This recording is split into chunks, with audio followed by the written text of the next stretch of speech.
tan ani wɔɔrɔ ye san 2020 aw minnu bɛ k'an filɛ aw sigiyɔrɔ la Mali kɔnɔ fo ka taa se Mali kɔkanna ma ni aw ka kunnafoni ale waati selen Mali kunnafoni.net ale jabaranin kan a y'aw bisimila.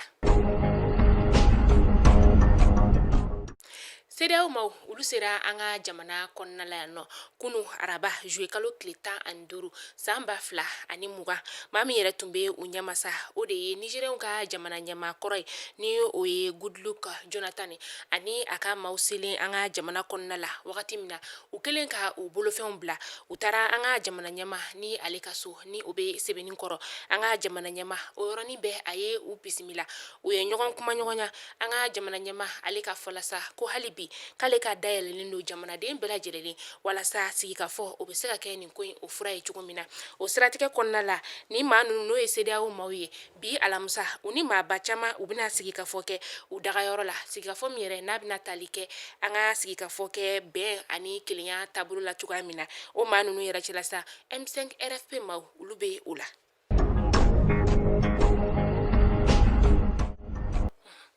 An bɛ se ka fɔ ko basigi o donna an ka faba kɔnɔna la kabini kunu araba an ka maaw bɛ ka taa u ka ciw fɛ ani tuguni an ka finitigiw n'o ye an ka ba polisilakaw ye olu fana bɔlen don ni ka u ka baara ka o kɛ o zone maaw ni minnu bilalen don ka gidɔrɔndaw ni ka olu furan ani ka tila ka ɲamaw cɛ jama minnu n'olu tonna gidɔrɔn sanfɛlaw la olu ye u wasa don la ni ka o bɛɛ lajɛlen furan an ka jateminɛ bɛ tila k'a yira tuguni k'a fɔ an ka ba polisilakaw olu kɛlen don ka u ka bolimafɛn belebelew ni ka olu jɔ pɔnfad ale yɛrɛ dala la sa walasa maa minnu bɛ yen nɔ ni u bɛ fɛ ka janda mɔgɔw ɲɛ sira la ka o janda ni ka o bali.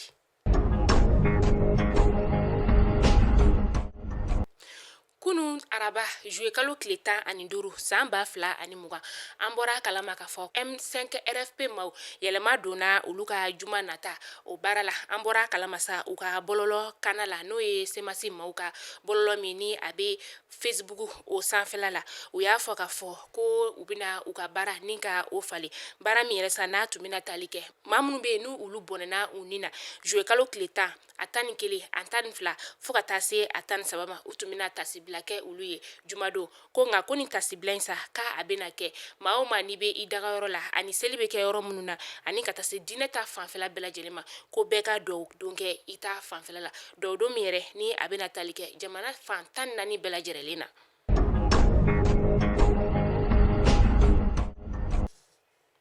Ka kɛ ni tarata don ye juillet kalo tile 15 san 2020 bingani wale dɔ taara ni ka sangakaw ka olu sɛgɛrɛ tarata o tile kɔnɔna la maa 15 o bɔnɛna u ni na maa 15 in yɛrɛ kɔfɛ sa u ye u ka minɛn caman ni ka u tiɲɛ ka tila tuguni ni ka u ka so ka o jeni ka taga ni u ka bagan caman fana ye.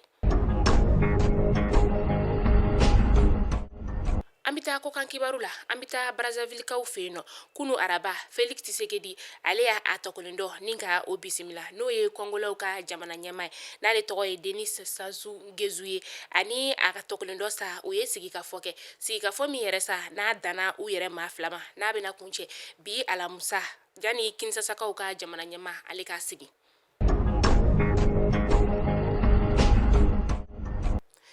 Tinisigaw ka gouvernement ɲɛma ni o y'u ka ministre fɔlɔ ye ale ye walan sɛmɛ arabadon walan sɛmɛ in yɛrɛ kɔnɔna la sa kabini janvier kalo tile 20 o tɛmɛnen ale de tun ɲɛsinen don u ka wasaden kalafili koɲa bɛɛ lajɛlen ma wasaden kalafili min yɛrɛ sa ni ale kɛra octobre kalo o tɛmɛnen. Fransikaw fɛ yen nɔ u ka ministre ɲɛma ale kelen k'i damaga utukalo tile fɔlɔ la sa o tɛmɛnen kɔ ka bɔ yen nɔ a y'a fɔ tuguni ka fɔ ko nuna datuguli ko bɛna wajibiya maa o maa bɛ yen nɔ ni i bɛna jamalajɛrɛ kɛ jamalajɛrɛ min yɛrɛ sa ni a bɛ bɛn datuguli ma bɛɛ lajɛlen bɛna i nun datugu dɔgɔkun nata in na.